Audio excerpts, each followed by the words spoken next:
Welcome back. All right, news of the day video for all you fine people on the internet for your Wednesday. It is October the 22nd. We'll start off at the top of the board. So last night, Florida plays in Boston. There's been a lot of discussion about Marchand's return to Boston. Marchand was asked about whether or not he would have done things differently if you could take him back to the negotiations with the Boston Bruins and Don Sweeney. And he basically said that he acknowledges that both he and the team probably wishes things had gone a little different. Basically insinuates that if he could have found a way to stay, he might have. However, he has no regrets about going to Florida because they won the Stanley Cup. And he's happy to be in Florida. He's made a lot of good friends since he got there, and he loves it there. But he also loved it in Boston. I think this was a nice, honest answer from Brad Marchand. And I think it shows that a hockey player can let their guard down and tell you how they really feel without saying anything controversial. There was nothing controversial here. So well done by Marchand. Who, again, I know a lot of people don't like what he does on the ice at times, but off the ice, I've never heard anything negative about Marchand. In fact, he's brightened up those Tim Hortons hockey card commercials just a little bit. The Crosby-McKinnon dynamic, we've seen it. Brady Martin has been assigned to the OHL by the Nashville Predators. Not a huge surprise here. He only got into a few games. You don't want a player just sitting on the bench. And I mean, it's great to have him at practice and teach him some things, but at some point in time, you want him to be playing hockey. So Martin goes down to the OHL. But I think what we saw from him in the preseason and early in this season shows he's going to be an NHL player. And he's likely seen now what it's going to take for him to get to that next level. It can only benefit him. A lot of news with the New York Islanders today, thus the New York Islanders jersey and all that. They have replaced their goaltending coach. Yep.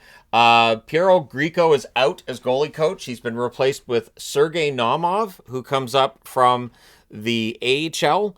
So apparently has some familiarity with Sorokin, and the New York Islanders not entirely happy, I would guess, with the work of the goaltenders to this point in the season, or maybe they just saw a trend they didn't like and they wanted to make a change.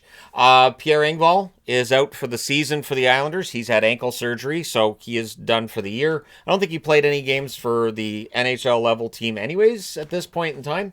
And Matthew Schaefer continues this ridiculous start. He has tied an NHL record for a defenseman with points in his first 6 National Hockey League games, tying Marek Zidlichky. So Zidlichky on the board for the first time in a very long time. And it's his record. Now he's tied by Schaefer. Schaefer will be trying to eclipse that record in the next game. I wouldn't be surprised if he did it. Matthew Schaefer's look good. I think what gets me with Schaefer, too, is that he pinches down. He goes right to the slot. Just absolutely fearless. There are some coaches that wouldn't be happy about the defenseman standing in the slot, but Schaefer does it, and he does it pretty well. Also, New York Islanders news, Gatcombe has been waived. I would not be surprised if Gatcombe gets claimed just by a team looking for a little more energy on the fourth line.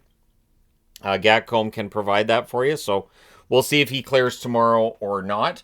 But he is on the waiver wire. There are other waiver discussions to have towards the end of this video as well. The Toronto Maple Leafs, the Toronto Raptors too, for that matter, are both looking at putting their start times earlier so that they can avoid conflicts with the Blue Jays, or later depending on the start time of the Blue Jays games. So with the World Series, starting on Friday, both the Raptors and the Leafs understand that a lot of eyeballs are going to be on the World Series. I will definitely keep an eye on how things are going with the World Series myself.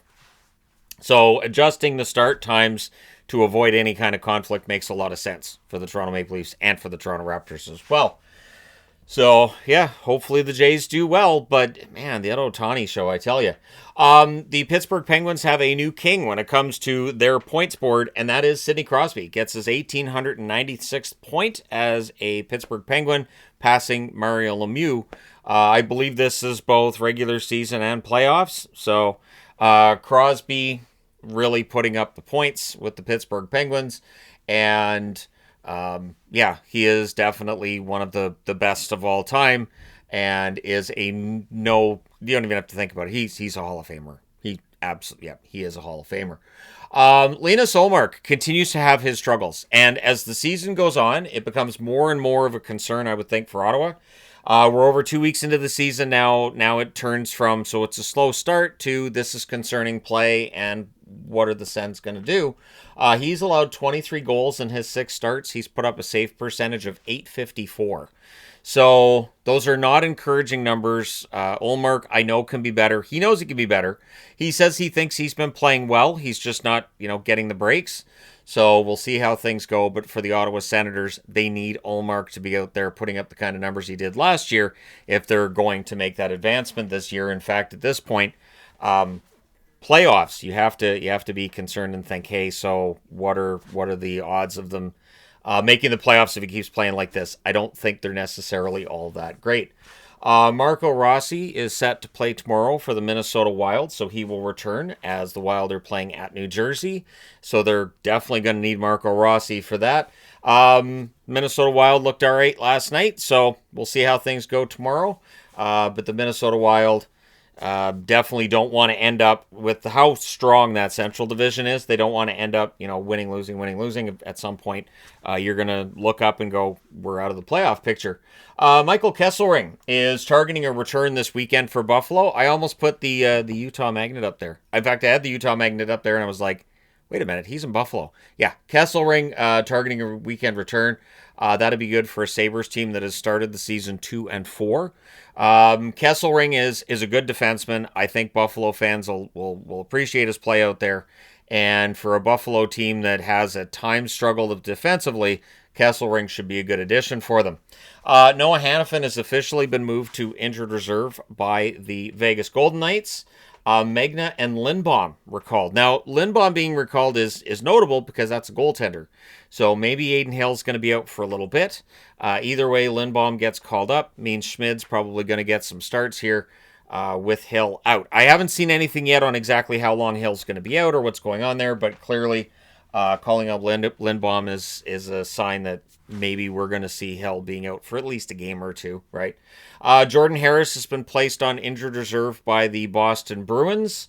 They have called up Michael Callahan as teams continue to, mess around with the rosters and everything. I get as much as I can on these boards for news videos, but there are definitely other moves and transactions made by teams that don't end up on the board because there's just so many of them all the time. But yeah, Callahan being recalled by Boston can play a depth role for them. Of course, the Bruins with 5 losses in a row now, they got to figure this out because the Atlantic is going to be tough. I understand that the standings right now have both wildcard teams out of the Metro, but the odds are that, the Atlantic's going to toughen up and we're probably going to see at least one wildcard from the Atlantic. Be interesting to see if you end up with 2. I think the Metro at this point is almost underrated, but yeah, there you go. Agazino has been waived by Utah with the purposes of sending him down to the Roadrunners. The LA Kings have waived Copley. So we always joke around about future considerations. This is where future considerations can come into effect. Where maybe the future considerations when Copley was traded back to LA was that they would waive him and that the team they acquired him from, Tampa, would not put in a claim on Copley when he gets waived. That could be a future consideration. Because I always say that what does future considerations do? It can just be something as simple as that. It can mean that the next time you have a deal, maybe you throw in an extra draft pick because they did you a favor, that kind of thing. That's what it's supposed to be anyways with future considerations. 25, 30, 40 years ago, it was far more obvious. You would see a player to be named later as the trade. The NHL, I don't think, permits that any further, which is kind of too bad. A player to be named later was always fun because you'd be like, who's it going to be? But yeah, so Copley on waivers for the Kings. We'll see if he clears. I would think he probably does. The Vancouver Canucks continue to deal with a lot of injuries. At morning skate today in Nashville, Brock Besser, Teddy Bluger, Philip Hronik, all absent. So after an ugly game against Pittsburgh, now it's kind of an ugly morning skate in terms of who's not there. So we'll see how many of those players are going to play tomorrow in Nashville. Maybe they're just banged up a little bit and they needed a day off. But either way, the Vancouver Canucks dealing with a lot of injuries right now. So we still haven't got an update on how long Heedle's necessarily going to be out that I've seen. So yeah, it's going to be a while. Let me know your thoughts in the comment section below as always. Hit like and subscribe in the event you may not have done so already. Thank you guys so much for all your support. It's greatly appreciated. I will talk to you again soon.